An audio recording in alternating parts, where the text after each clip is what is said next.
우리에게 주시는 주님의 말씀입니다. 구약 에스겔서 28장 11절로부터 19절까지의 말씀입니다. 에스겔서 28장 11절로부터 19절 말씀, 구약 성경 1193쪽 즈음에 있습니다. 에스겔서 28장 11절로부터 19절 말씀을 저와 여러분이 한 절씩 교독하시고 마지막 절은 합독하시겠습니다. 여호와의 말씀이 또 내게 임하여 이르시되 인자야 주 왕을 위하여 노래를 지어 그에게 이르기를 주 여호와의 말씀에 너는 완전한 전장이었고 지혜가 충족하며 온전히 아름다우리라.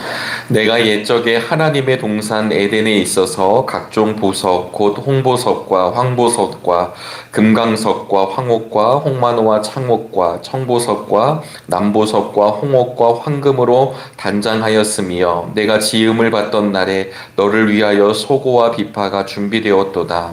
너는 기름 부음을 받고 지키는 구름이며 내가 너를 세우며 내가 하나님의 성산에 있어서 불타는 돌들 사이에 왕래하였도다. 내가 지음을 받던 날로부터 내 모든 길에 완전하더니 마침내 내게서 불의가 드러났도다. 내 무력이 많음으로 내 가운데 강포가 가득하여 내가 범죄하였도다.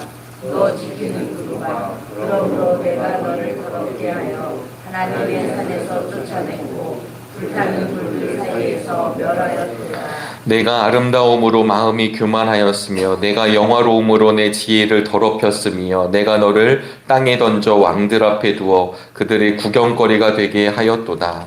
내가 제약이 많고 무력이 불의함으로 내 모든 성소를 더럽혔으며 내가 내 가운데에서 불을 내어 너를 사르게 하고 너를 보고 있는 모든 앞에서 너를 땅 위에 죄가 되게 하였다. 합독하시겠습니다. 만민 중에 너를 아는 자가 너로 말미암아 다 놀랄 것이며 내가 공포의 대상이 되고 내가 영원히 다시 잊지 못하리로다 하셨다 하라.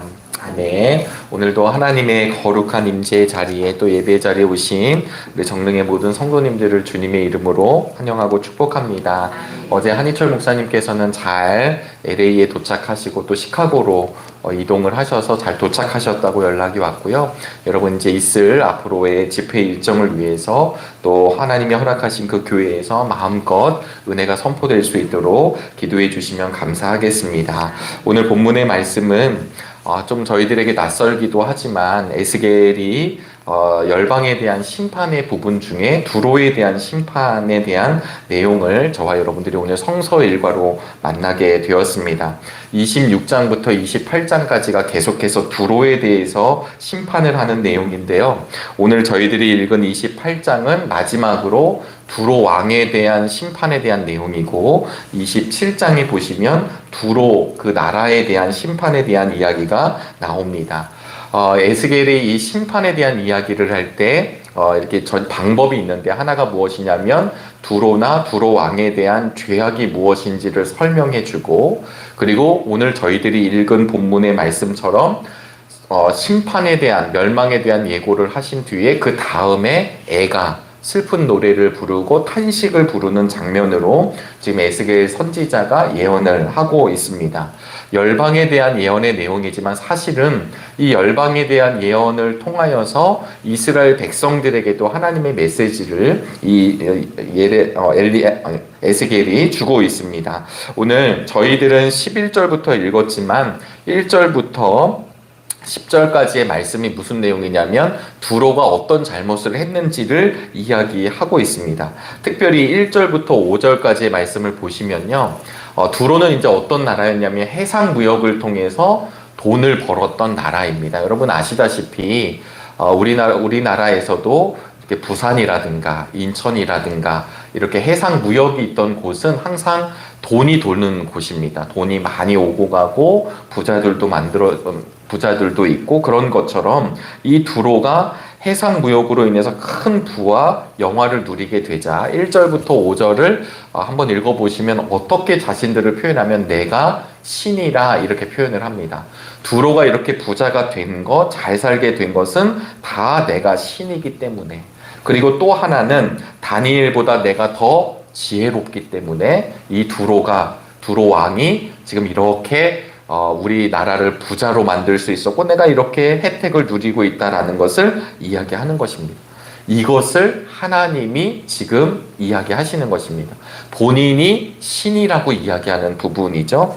또 6절부터 10절까지 보니까 마음이 하나님같이 체하고 그리고 나서 열국의 강포한 자를 데리고 와서 너를 치게 될 것이다. 이제 내가 너를 그걸 가만두지 않고 치게 될 것인데, 그 말씀 중에 10절의 말씀을 보니까 내가 이방인의 손에서 죽기를 할례받지 않는 자의 죽음같이 하리니 내가 말하였음이니라. 주 여호와의 말씀이니라 하셨다 하라. 주 여호와의 말씀이라 라는 것은 반드시 이루어진다라고 하는 예언의 말씀입니다. 할례받지 않은 자의 죽음 같다라고 하는 것은 무엇이냐면 곧 수치스러운 죽음을 이 두로 왕이 맞이하게 될 것이다 라고 하는 이야기를 하고 있습니다. 여러분, 이스라엘 역사에 있어서 이 할례받지 않는 자의 죽음이라고 하는 건 굉장히 수치스러운 것을 이야기하고 있습니다. 이 부분을 이야기하면서 이제 11절부터 15절 저희들이 읽은 본문의 끝절까지의 말씀이 바로 두로 왕에 대한, 그렇게 죽게 될 두로 왕에 대한 애가를 이야기하는 것입니다. 이 애가를 이야기하면서 두로 왕을 뭐라고 표현을 했냐면 에덴 동산의 천사로 두로 왕을 표현하고 있는 거예요. 두로가 이스라엘과 전혀 관계가 없고 하나님과 전혀가 관계 없는 것이 아니라 이 두로조차도 하나님이 친히 다스렸다, 하나님이 친히 만들고 하나님이 주관하고 하나님이 이끌어가고 계시다라고 하는 것을 지금 예언자를 통해서 선포하고 계신 거거든요. 여러분, 이 사실이 우리에게 은혜가 되고 믿어지게 되기를 주의 이름으로 소망합니다. 정릉 교회 안에만 계신 하나님이 아니시죠. 감리 교단 안에만 계신 하나님이 아니시고 우리 한국 교회 안에만 계신 하나님이 아니십니다. 세계 열방을 주관하시는 하나님. 우리가 나라와 민족을 위해 기도할 때마다 어떤 사실을 믿고 기도하냐면 하나님의 보이지 않는 손이 이 민족을 이끌고 있다는 것을 우리가 믿음으로 고백하는 것입니다. 그게 되지 않으면 우리는 다른 것에 넘어지는 거죠. 세계 열강을 바라봐야만 할 것이고 우리는 평생토록 지정학적으로 이 대한민국 한반도는 늘 강국의 열강에 쌓여져 있는 나라입니다. 아무리 우리가 경제가 대국이 됐다고 할지라도, 아무리 대한민국이 잘 살게 되었다 할지라도 지금도 중국이 어떠한지, 일본이 어떠한지, 미국이 어떠한지, 러시아가 어떠한지를 늘 촉각을 세워야 되는 나라가 이 나라입니다. 그런데 여러분, 이 나라를 움직이고 보호하시는 분이 누구일까요? 물론 미국이 좋은 나라입니다. 그러나 미국이 우리를 지켜주는 절대적인 것이 아닌 거죠. 미국까지도 움직이는 하나님의 손을 우리는 기대하는 것입니다. 그러기 위해서 서 있는 것이고, 그러기 위해서 이 나라를 위해 기도하는 것처럼 하나님이 이 두로를 심판하실 때 두로가 죄를 저질렀다라는 것뿐만 아니라 이 두로 왕을 내가 에덴의 천사같이 세웠는데, 내가 도장같이 찍었는데, 저들이 말하는 것이 무엇이냐면 내가 신이다, 내가 이렇게 잘난 건 다니엘보다도 더 뛰어난 지혜를 갖고 있다, 이렇게 이야기하는 것을 우리 하나님이 탄식하며 심판을 예고하는 것입니다. 그러면서 오늘 본문에서 조금은 난해하지만 우리 13절 말씀을 다시 한번 읽어보실까요? 13절 말씀입니다. 시작. 내가 옛적에 하나님의 동산 에덴에 있어서 각종 보석 곧 홍보석과 황보석과 금강석과 황옥과 홍만호와 창옥과 청보석과 남보석과 홍옥과 황금으로 단장하였으며 내가 지음을 받던 날에 너를 위하여 소고와 비파가 준비되었도다. 아멘. 여러분, 이 말씀을 보시면 이 말씀은 어디와 지금 연결이 되냐면 출애굽기에 있는 말씀과 연결이 됩니다. 우리 제사장의 흉패에 보면 12개의 보석이 이게 이 보석 12개가 박히게 되거든요. 이것은 완벽함을 상징하고 에덴을 상징합니다. 에덴은 어떤 곳이냐? 에덴은 하나님과 함께 했던 곳, 가장 좋은 곳. 그래서 그 에덴, 나중에 아담과 하와가 죄를 범하고 에덴을 떠나가게 된 뒤에 그룹 천사들을 통해서 그 에덴의 생명나무를 지키게 하시죠. 창세기에 보면. 그리고 여러분 출애굽기에 보면 우리 법궤를 만들라고 하나님이 명령하시는데, 이 법궤를 만들 때 이 스랍 그룹 천사들이 이 법궤를 지키고 있습니다. 예언자들이 하나님의 나라, 하나님의 천상을 경험할 때마다 그룹 천사들이 항상 하나님을 보위하고 있는 것을 보고 있죠. 두로왕을 지금 뭐라고 평가를 하냐면, 두로왕을 이 에덴 동산의 그룹, 지키는 그룹과 같이 내가 만들었다라고 이야기하는데, 그는 스스로가 달라지는 거예요. 그래서 오늘 본문에 보시면 13절에 이 보석이 9개가 등장합니다. 원래는 12개가 등장해야 되거든요. 9개가 등장하고, 또 출애굽기 25장, 28장에 나오는 얘기와 달라져 있습니다. 순서 배치가 다릅니다. 이것은 무엇을 뜻하는 거냐면, 원래는 여러분 계시록에 보면 이제 숫자가 666 이런 게 나오잖아요. 물론 여기에 대해서 막 많은 사람들이 이제 상상력을 펴서 참 무섭게 이야기하지만, 그 숫자 666은 하나님의 완전한 숫자 777의 부족한 수를 이야기합니다. 그러니까 오늘 12개의 보석이 있어야 되는데, 지금 두로왕은 9개의 보석만 있는 거예요. 3개씩 3줄입니다. 그럼 이것은 무엇을 뜻하냐면, 두로가 하나님의 축복으로, 물질의 축복을 받았는데, 그가 교만으로, 그 죄악으로 인해서 이 배열이 흐트러진 것, 완벽하지 않은 것을 오늘 13절의 말씀을 통해, 에스겔을 통해 드러내고 있는 거예요. 하나님은 그의 존재를, 그의 왕, 그 두로까지도 하나님이 아름답게 창조하시고 드러냈는데, 그의 스스로가 교만하여지고 그 스스로가 하나님의 자리에 섬으로 말미암아 그의 모든 것이 뒤죽박죽이 됐다라는 것을 이 본문이 표현하고 있습니다. 사랑하는 여러분, 오늘 이 말씀을 통해서 우리에게 주시는 은혜, 메시지가 무엇일까 묵상을 하던 중에 이런 은혜가 있습니다. 참 많은 사람들이 하나님의 자리에, 신의 자리에 자기 자신을 올려놓으려 참 많이 애를 씁니다. 하나님께서는 우리를 처음에 지으실 때, 하나님이 우리를 만들어 주셨을 때에는 정말 아름다운 존재로 만들어 주셨다는 사실을 기억하시기를 주의 이름으로 소망합니다. 포이에만 아구러잖아요. 하나님께서 우리를 정말 하나님의 선한 창조물로, 하나님이 우리를 보셨을 때 정말 아름다운 존재로 만들어 주셨음에도 불구하고 우리 안에 죄성이 들어오게 됩니다. 신이 되고 싶은 인간의 말로가 어떠한지를 사도행전에서 보여주시는데요. 우리 사도행전 말씀 함께 잠깐 찾아보실까요? 사도행전 12장 21절로부터 23절까지의 말씀입니다. 사도행전 12장 21절로부터 23절, 신약 208페이지에 있는데요. 제가 읽도록 하겠습니다. 헤롯이 나를 택하여 왕복을 입고 단상에 앉아 백성에게 연설하니, 백성들이 크게 부르되 이것은 신의 소리요 사람의 소리가 아니라 하거늘, 헤롯이 영광을 하나님께로 돌리지 아니하므로 주의 사자가 곧 친히 벌레에게 먹혀 죽으니라. 여러분, 이 신의 소리, 신의 소리, 사람의 소리가 아니라, 지금 이제 헤롯이 사실은 이 배경 자체가 무엇이었냐면, 이 헤롯이 야고보를 죽이게 됩니다. 유대인들이 너무 좋아하게 되죠. 베드로까지 죽이기를 원했는데, 이 베드로가 사실은 천사가 베드로를 탈옥시키게 됩니다. 그래서 이것 때문에 가이사랴까지 내려가게 되고, 이때 헤롯이 두로와 시돈 사람들을 굉장히 싫어함에도 불구하고 이 백성들이 신의 소리라고 지금 헤롯 앞에서 외치는 거죠. 수많은 사람들이 이런 소리에 넘어가게 됩니다. 당신이 최고입니다. 당신밖에 없습니다. 당신 때문에 우리가 삽니다. 당신이 아니면 할 수가 없습니다. 이런 유혹의 소리에 이 헤롯이 충만해지게 되옵니다. 하나님께 영광을 돌리지 않았던 헤롯을 치시게 되는데 벌레가 그의 몸을 먹었다라고 이야기하는 것입니다. 이것을 이야기하는 것은 신의 자리로 들어가려고 하는 인간의 결과가 무엇인지를 성경 곳곳에서 이야기하고 있습니다. 여러분, 이렇게 심판을 받는 모습을 보면서도 수많은 사람들이 신의 자리로 가죠. 내가 높아지고자 합니다. 여러분, 이러한 세상에 참 신이 오셨는데 그분이 누구신가요? 그분이 예수 그리스도이십니다.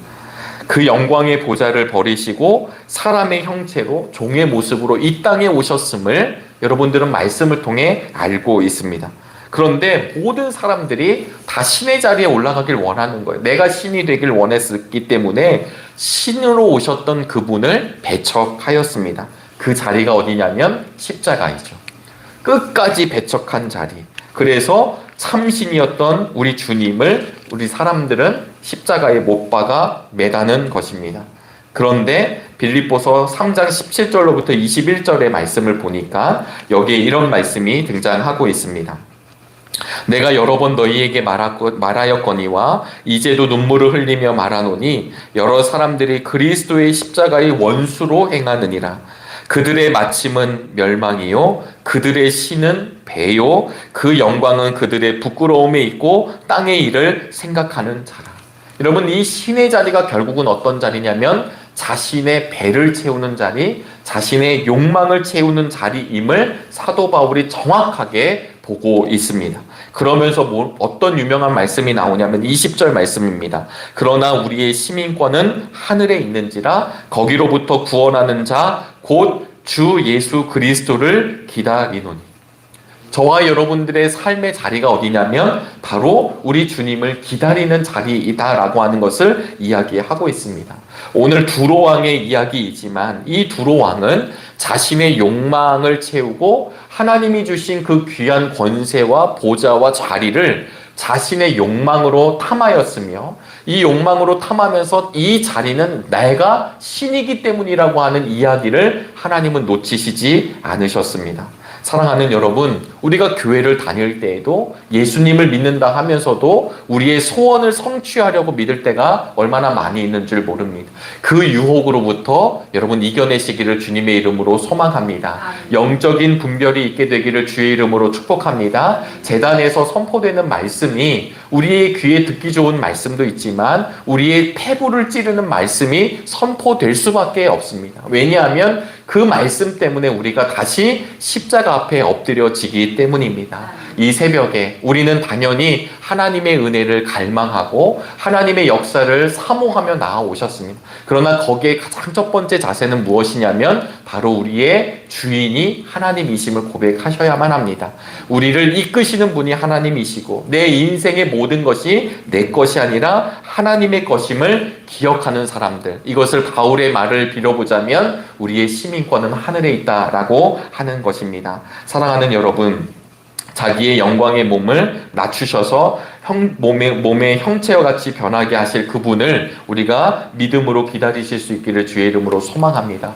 혹여나 내가 주인이 되고자 하는 나의 부끄러운 마음들, 우리의 죄악들을 정말 십자가 앞에 내려놓는 믿음의 결단이 있게 되시기를 이 새벽에 간절히 축원합니다. 오늘도 오직 하나님만 바라보며 승리하시기를 주의 이름으로 소망합니다. 기도하시겠습니다. 하나님, 오늘 두로왕이 받을 심판의 말씀, 그런 두로왕을 향해 애가를 짓는 에스겔 선지자의 말씀을 듣게 하시니 감사합니다. 하나님, 우리가 늘 하나님을 향해 목마른 심령 되기를 원하오니 내 안에 다른 것이 다 채워져 있다 할지라도 주의 영이 채워져 있지 아니하면 아무것도 아님을 깨달아 주님 앞에 엎드려지는 믿음의 능력자들, 믿음의 실력자들이 우리 정릉의 성도들이 되도록 축복하여 주시옵소서. 하나님, 이 세계를 살아가는 동안 참으로 어려운 일들이 많이 있습니다. 때로는 여러 가지가 우리를 유혹할 때가 있습니다. 하나님, 그러할 때마다 말씀의 충만함을 덧입혀 주시어서 온전히 서는 믿음의 시간이 되게 인도하여 주시기를 원합니다. 특별히 하나님, 우리 정릉의 기수로 세워주신 담임 목사님, 하나님께서 예비하여 주시고 하나님께서 은총을 베풀어 주시고자 4개 교회의 부흥 집회를 인도하시게 되었습니다. 하나님, 그 오고 가는 일정 안전으로 지켜주시고 이제 하나님, 우리 정릉의 교회도 주일을 기다리고 있는 것처럼 하나님께서 허락하신 그 교회에서 그 집회를 기다릴 때 사모하는 심령들이 많아지게 하여 주시고 생명의 말씀을 통해 삶이 변화되며 그 교회를 통해 그 지역이 변화되며 하나님의 나라가 확장되는 믿음의 시간들이 되게 축복하여 주시옵소서. 하나님, 또한 오늘 하디 영적 각성 120주년 기념 성회가 선한목자교회에서 이루어집니다. 우리 정릉의 성도들 뿐만 아니라 각 처에서 많은 성도들이 그 집회 현장을 찾게 될 터인데 하나님, 모이는 것으로만 그치지 않게 하여 주시고 이미 우리 믿음의 선배였던 하디에게 부어주셨던 은혜가 오늘 이 시대의 믿음의 성도들에게 임하게 하여 주시고 그로 인하여 삶이 변화되고 교회가 변화되며 우리의 믿음의 자세가 변화되게 하여 주셔서 수많은 사람들이 하나님의 나라를 바라볼 수 있도록 역사하여 주시옵소서. 오늘도 그냥 나오지 아니하고 감사의 예물을 하나님 앞에 올려드립니다. 예물을 드린 성도들 뿐만 아니라 우리의 시간과 생명과 모든 것을 올려드리는 정릉의 성도들의 삶을 구별하여 주시고 성령의 기름 부으심으로 덧입혀 주시옵소서. 오늘도 주신 생명과 건강으로 죄의 도구가 되는 것이 아니라 하나님 나라의 선한 일꾼으로 하나님 나라의 귀한 도구로 쓰임받게 하여 주시옵소서. 이 모든 말씀 살아계신 예수 그리스도의 이름으로 기도하옵나이다. 아멘.